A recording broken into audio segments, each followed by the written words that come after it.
mo tọrọ àforíjì fún bí ikọ̀ Nàìjíríà ṣe lulẹ̀ tí wọ́n sì fìdírẹmi ní ìdíje Olympics, mínísítà ló sọ báyìí.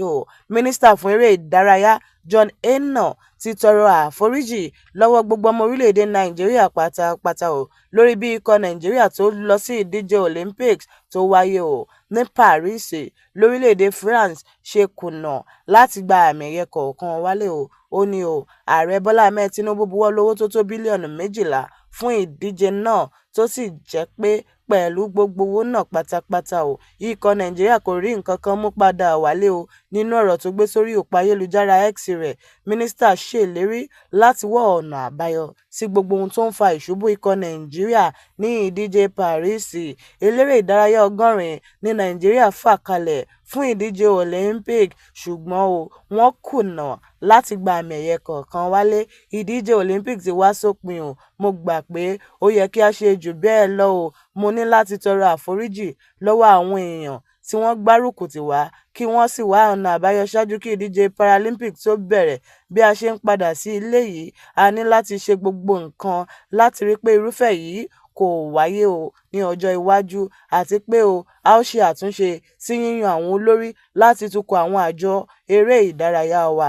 Gbogbo nǹkan tó yẹ ká ṣe gẹ́gẹ́ bí ilé-iṣẹ́ ìjọba ni a ó ṣe ṣùgbọ́n èsì ìdíje yìí kò dùn mọ́ wa nínú rárá. Lẹ́yìn-ò-rẹyìn ọwọ́ òfo ni ikọ̀ Nàìjíríà bá kúrò ní ìdíje Olympics tó wáyé nílùú Paris. Gbogbo ikọ̀ eléré ìdárayá tí wọ́n lọ ṣojú orílẹ̀-èdè Nàìjíríà níbi ìdíje Olympics tó ń lọ lọ́wọ́ nílùú Paris ni wọ́n ti jábọ́ pátápátá láì rí ife ẹ̀yẹ kankan gbà láti fi gbé ògo ilẹ̀ wọn ga. Ó mọ̀ wá ga báyìí. Pàbó ní ìrètí gbogbo ọmọ Nàìjíríà tí wọ́n ti ń fojú sọ́nà fún àṣeyọrí ńlá níbi ìdíje Olympics náà já sí pẹ̀lú bí gbogbo àwọn aṣojú tí wọ́n gbójúlé ṣe pàdánù sọ́wọ́ àwọn alátakò wọn. Anna Rubin pàdánù ìjà oní kìlógíráàmù 76 ti àwọn obìnrin èyí tí wọ́n pè ní Women's Freestyle 76kg Fight láàárọ̀ ọjọ́ Sátidé.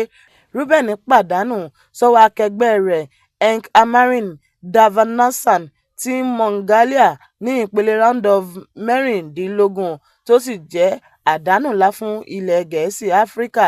Ikọ̀ Nàìjíríà lọ sí Olympics lórí bí wọ́n ṣe ń tayọ lẹ́ka eré ìdárayá tí wọ́n yàn láàyò àti bí wọ́n ṣe ń perégedé.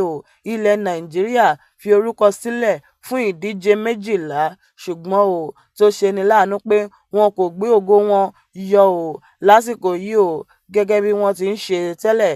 Ẹ̀dùn ọkàn ló jẹ́ fún ọ̀pọ̀ ọmọ Nàìjíríà nítorí àwọn kùdìẹ̀kudiẹ tó wáyé èyí tó jẹ́ kí wọ́n padà sílé lọ́wọ́ òfo láì gba ife ẹ̀yẹ kọ̀ọ̀kan.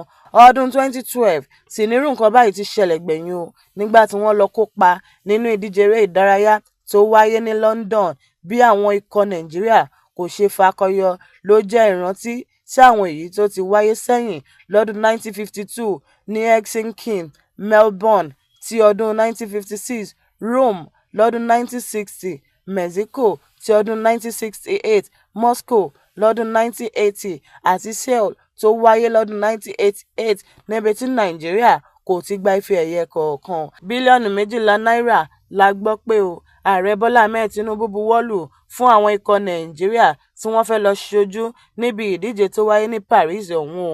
Bílíọ̀nù 9 náírà fún àwọn tó kópa tẹ́lẹ̀ àti bílíọ̀nù 3 fún àwọn tó tún ń lọ. Àfojúsùn orí pápá já sófo. Bí a bá wo bí ìdíje ọ̀hún ṣe lọ, Nàìjíríà kópa nínú oríṣiríṣi ìdíje orí pápá bíi eré sísá, bọ́ọ̀lù ẹlẹ́sẹ̀ àti ti ọlọ́wọ́ tó fi mọ́ àwọn mìíràn. Èyí ni wọ́n máa ń gba ife ẹ̀yẹ níbẹ̀ jù.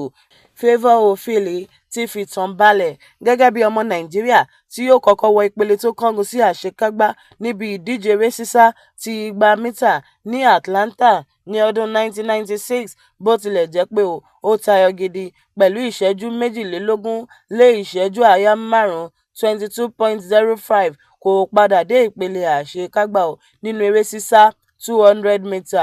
Udodichudi Onwuzurike náà tún dé ìpele tó kángun sí àṣekágbá nígbà tí akẹgbẹ́ rẹ̀ tó ń sá 400 mítà Ezekiel Nathaniel náà kọjá ìpele ọ̀hún. Ìrètí ọmọ Nàìjíríà tún jákulẹ̀ níbi ẹ̀ka ti 4x400 mítà tí àwọn ọkùnrin nígbà tí wọ́n já wọn dànù lórí ẹ̀sùn wípé wọ́n tàpá sí òfin àti ìlànà tó kì í dùn kó pọ̀.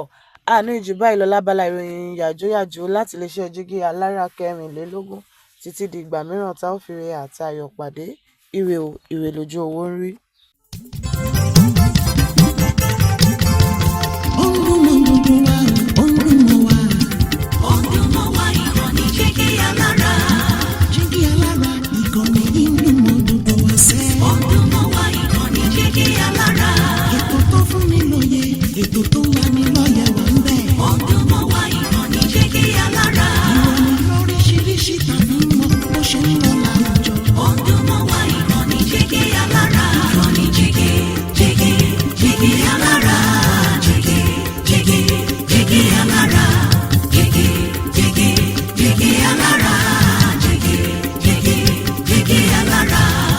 Ìkànnì Jígí Alára 24, bàbá gbogbo.